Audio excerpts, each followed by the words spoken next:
दोस्तों कई सारे केसेस हमारे सामने आते हैं जिन केस में हम देखते हैं 307 का मामला आ जाए, 326 का मामला आ जाए, 304 का मामला भी कई बार आता है सामने। कई सारे मामलों में देखा यह जाता है कि वहां पर आर्म्स एक्ट के भी कुछ सेक्शंस लगे होते हैं। खास करके जो आर्म्स एक्ट के आप सेक्शंस देखते हैं उनमें लिखा होता है सेक्शन 25, 54 और 59।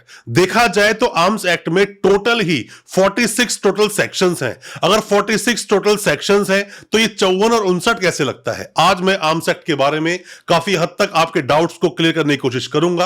आपको बताऊंगा कि आर्म्स एक्ट के तहत किस तरह से मुकदमा चलता है। आप पर भी आर्म्स एक्ट के मामले में सेक्शन 25, सेक्शन 27 के अंडर कोई भी सेक्शन लगा है, किस तरह से बेल होगी, काफी कुछ चर्चा करेंगे आर्म्स एक्ट के बारे में। ज्यादा कुछ जानने के लिए दोस्तों बने रहिए हमारे इस वीडियो के साथ। दोस्तों होता क्या है कि जब भी कोई मामला लड़ाई झगड़े का सामने आता है, मारधाड़ का सामने आता है, कई बार वहां पर प्लांट करा हुआ हम बोले या हम बोले कि किसी के पास से कोई कट्टा बरामद हो जाता है या कोई पिस्टल बरामद हो जाती है, माउजर बरामद हो जाती है, कई तरह के हथियार बरामद होते हैं। इस बरामदगी को जिस सेक्शन में लाया जाता है उसे हम बोलते हैं आर्म्स एक्ट, या आप ये भी बोल सकते हो भारतीय आयुध अधिनियम, जिस एक्ट को लाया गया 1959 में, 1959 में इस एक्ट को लाया गया और अभी 2019 में इसमें अमेंडमेंट्स किए गए। इस आर्म्स एक्ट के तहत अगर आप देखोगे ज्यादातर सेक्शंस आपको मिलते हैं, सेक्शन 25 लगा होता है, सेक्शन 27 लगा होता है। अगर मान लीजिए कि सेक्शन 25 आर्म्स एक्ट का आपके अगेंस्ट लगा है तो इसका मतलब सिर्फ यही होता है कि आपके पास से कोई भी इल्लीगल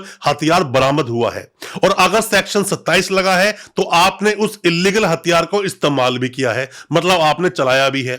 आप चाहे तो आप किसी को डराओ उससे या किसी को आप गोली चलाओ, ये दोनों बातें अलग अलग है। आर्म्स एक्ट का सेक्शन आता है और कई बार ये प्लांट भी किया जाता है। किसी के पास से भी अगर कट्टा बरामद हो जाए, कट्टे की बरामदगी करा दी जाए तो उस इंसान को इस आर्म्स एक्ट के तहत उसे बुक कर लिया जाएगा, जेल भेज दिया जाएगा।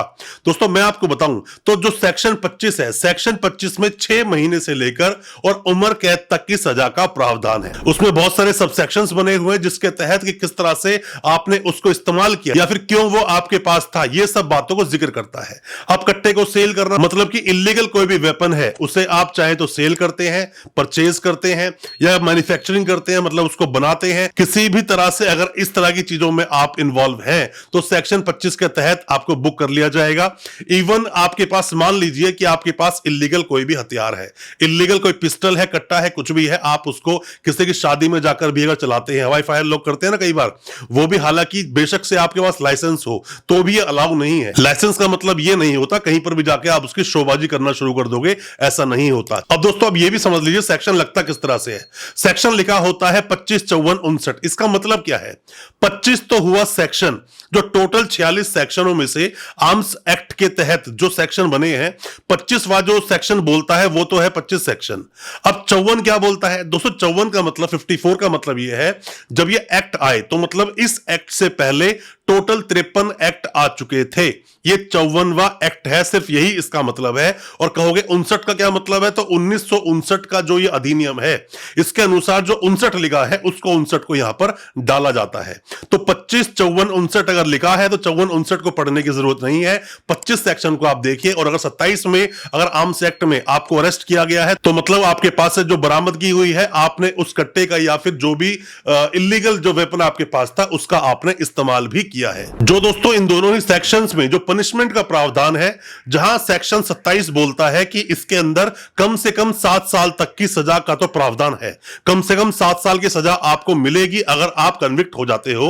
पर अगर सेक्शन 25 की बात करते हैं तो सेक्शन 25 में यहां पर 6 महीने से लेकर उम्र कैद तक का मामला है। वो डिपेंड करता है जो आपके पास जो भी कोई हथियार है, जो हथियार पुलिस ने बरामद किया है तो किस तरह से बरामद किया है, मतलब आप क्या कर रहे थे उस पर डिपेंड करता है। जो बाकी सब सेक्शंस बोलते हैं उसके अनुसार ही सजा दी जाती है। कई बार दोस्तों ऐसा देखा जाता है कि 307 के मामले में होते हैं, 326 में भी, 302 में भी, वहां पर आर्म्स को भी दिखाया जाता है, रिकवरी भी करवाई जाती है। कई बार प्लांट होता है, कई बार रियल होता है, डिपेंड करता है केस टू केस। दोस्तों पहले का जो अधिनियम था, जो कि मैं 1959 की बात कर रहा हूं, बाद में इसमें अमेंडमेंट आया 2019 में, तो 1959 के अधिनियम के अनुसार अगर विदाउट लाइसेंस किसी के पास कोई भी चीज मिलती है, कोई वेपन मिलता है, कट्टा मिलता है उसके पास, तो उसमें 5 से 10 साल तक की सजा का प्रावधान था। पर अब उसी मामले में यहां पर कम से कम 7 साल की सजा का प्रावधान कर दिया गया है। तो आर्म्स एक्ट का जो मामला आता है, हालांकि इसमें बेल जल्दी हो जाती है, इतना लंबा समय तक आपको जेल में नहीं रहना पड़ता है, क्योंकि ये जो बरामदगी होती है पुलिस करती है,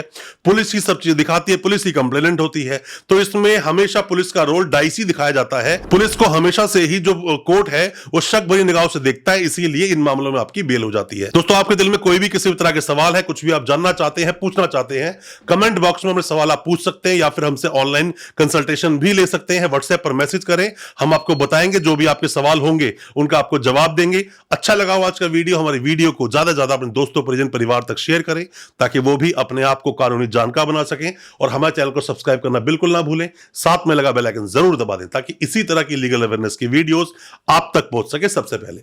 बहुत बहुत शुक्रिया दोस्तों, धन्यवाद हमारे इस वीडियो के साथ बने रहने के लिए।